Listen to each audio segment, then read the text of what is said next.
With growing competition, how will you stand out from the pack and be offered admission? Your wow factor, dazzle, or the college admissions hook is key. Hello, I'm Katherine O'Brien, and I've had the privilege of helping teens get ready for college since 2004. With a bachelor's in industrial engineering and a master's in theology, I'm adept at writing, math, and science. Helping students develop as well as determine what they'd like to study, explore possible schools, prepare applications, and win scholarships are such joys. I'm the founder of Celtic College Consultants. I studied at Northwestern University, and Franciscan University. I'm a college consultant, a student advocate, an educator, an author, and a speaker. These are the covers of my 3 books, all of which are available on Amazon.com. First, what's a hook? A hook in college admissions parlance is any advantage that makes you attractive to a particular college. This varies from school to school and from year to year. To put it simply, a hook is a specific characteristic, trait, talent, or other fact a student possesses that gives you an extra edge in the admissions process. Essentially, hooked applicants fulfill some sort of institutional need that the college has. However, in order to be a hooked applicant, it's not enough to simply be pretty good in a certain field. You must be very clearly at the top of your field in a certain area, sport, instrument, or other category in order for it to be considered a hook. Having a hook dramatically improves the odds of college admission. Some sources report that 40% of the students attending top-tier universities such as Harvard, Princeton, and Yale have a hook. Hooks most often come into play when admissions officers are judging equally qualified candidates. For example, if a college has to select one of 2 students who look the same on paper, but one is the child of an alumnus and the other is not, the child of the alumnus is probably going to be the one decorating a dorm room in the fall. Look at this picture of a path in the woods. It goes straight, doesn't it?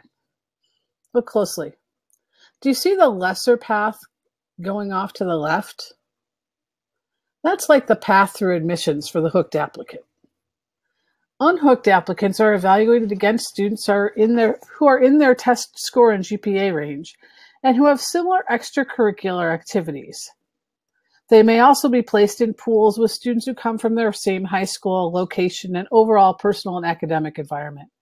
Essentially, colleges try to compare all applicants with others who are similar to them in various ways. The process for hooked applicants looks a little different. Essentially, hooked applicants are compared to other applicants with a similar hook. For example, top-performing oboe players will be compared with other top-performing oboe players. As you can imagine, the competition in this pool probably won't be as stiff as in the larger groups, just by the nature of the specificity of the group. There are different types of hooks, including hooks that are self-developed and those that are inherent. The first hook that's important to admissions is being a legacy. A legacy is a student who has a family history of college attendance at a specific school, usually the mother or father, excuse me, but sometimes a grandparent. Usually graduate school attendance doesn't count, so it's usually undergrad. Now, don't assume that you're a shoo-in just because your mom and dad went to your dream school, but you can expect that your folder will be reviewed very carefully, and if you're denied for any reason, the decision will be a painful one for the college. I worked with a Penn alum a few years ago, and he just couldn't understand why his daughter wouldn't get accepted by Penn. She was a good student, but she was not up to Penn standards, and he insisted that she apply. As I predicted, even with her connection to him, she was not accepted. She was accepted by several other excellent schools and is doing well in college now. I found the same thing other Northwestern alum, and we look at what it took for us to get in, what it takes to get in now. So a lot of us have kids we have not encouraged to apply, and some of us have, And if those kids aren't up to snuff with everybody else, they're not getting in. They're just not, even though we went there, even though we go to all the games or we donate a lot. You've got to be in the right academic pool. Playing a sport can give you an excellent boost come admissions decision time. People a lot of times think of sports really only in terms of athletic scholarships, but admissions is another place where it can make a big difference. If you're a superstar, you can earn a full scholarship, probably if you're a female. Having to balance them between men and women makes it much harder for men. But even a less exceptional track record can up the odds for your college acceptance. However, some students and parents overestimate the weight that athletic ability carries in the admissions process, and they expect an athletic scholarship to be their financial saving grace. Do not assume you're getting an award until you get one in writing. Remember, if a certain college has 3 goalies, the fact that your child's an excellent goalie isn't going to be a hook at that school. It might be a hook at other schools. Many colleges aggressively recruit students from underrepresented minority populations, and financial aid opportunities for this group are typically quite good. Most admission offices have a counselor who is in charge of this effort. This person can serve as a good source of information as well as an advocate in the admission decision process. In case you're not sure, underrepresented students are African American, Hispanic, Native American, Alaskan Natives, Pacific Islanders, biracial, or multiracial. They also are first-generation students, which means that their parents, and each college defines it a little bit differently, but either didn't attend college at all or didn't graduate. Or on occasion I've seen where they didn't go to school in the U.S., but usually it's they didn't go at all or they didn't graduate. If you're a painter, a poet, a musician, or perhaps a dancer, you can really make your application stand out unless you're applying to a specialty school in the arts. In that case, your talent must compete against the talent of all the other applicants. However, if you're applying to a more generalized institution, being an artist or a musician or a dancer may balance any weaknesses in your application and may improve your chances of receiving a college admission letter.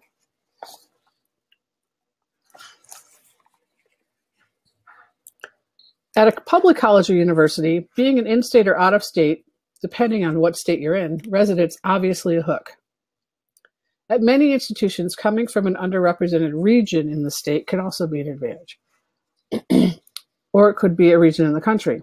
For example, Southeastern colleges love to see North Dakota and Montana zip codes in application, while Southwestern schools welcome candidates from Vermont and Maine, and vice versa. This is also true at private schools, many of whom are seeking a class with students from every state or from many foreign countries, etc.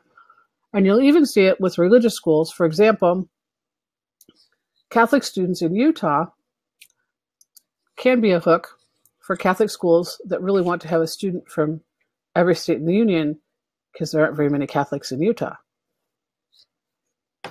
So there's a lot of different ways that that one can work. Development or VIP students and low income also, but development and VIP hooks. Now, a development for colleges means finding donors. So students coming from families that make significant donations or have celebrities in them, that would be your VIPs, have a hook because of those connections. Have you ever wondered why so many presidents' children go to Harvard? Because there's a VIP hook.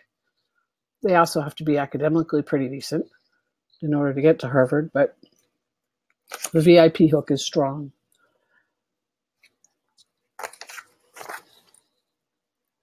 Another reason that a student gets admitted to a particular college while a similar seeming applicant doesn't can be due to a fuzzy factor I mentioned earlier called institutional needs. These needs vary from college to college and from year to year and could relate to a host of factors. They could be academic, they could be specialty needs, like the speech and debate team needs a person who's really good at Parley. It could be athletic because they don't have any goalies, so they need a goalie, or otherwise. Ultimately, the best way to prepare for this invisible hook is to apply to colleges to which you're well suited.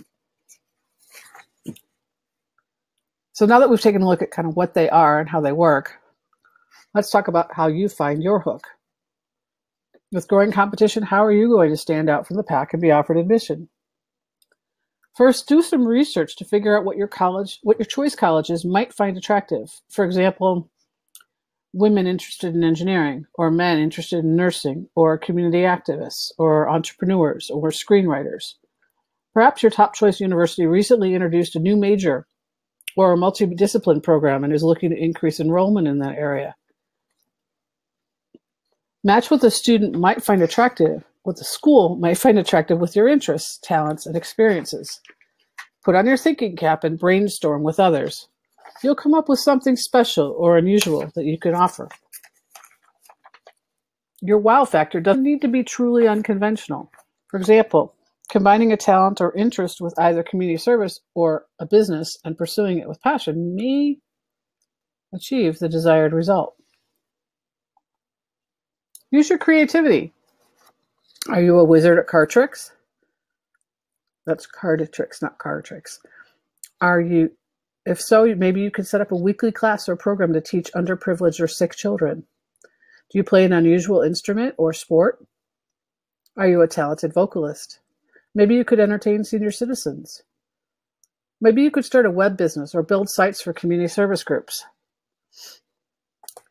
Are you an exceptional writer? Write a screenplay or a book. Maybe do something more than fanfic.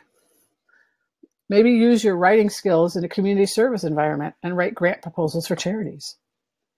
Maybe you started a community service project. Have you been employed and promoted to management level at a store or restaurant?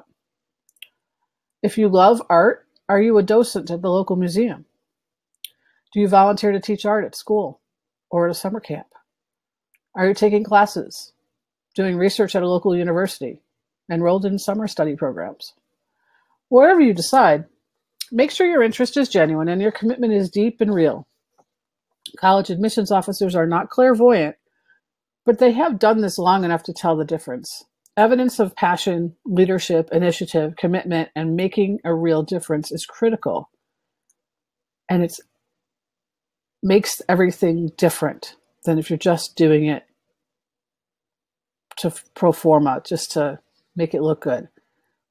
That passion, that deep interest, it shows up totally differently.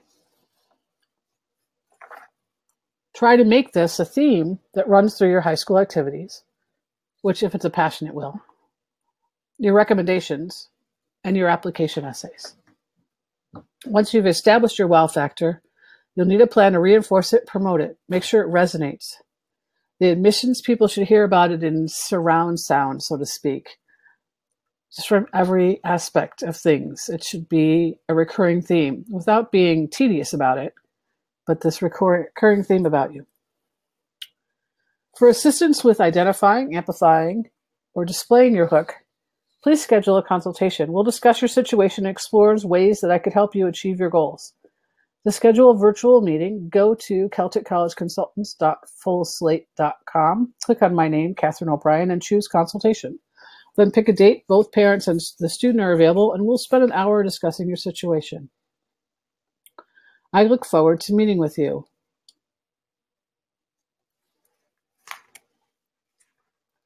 Thanks for spending your time today, and I'm really excited to see what you're exploring and who you are.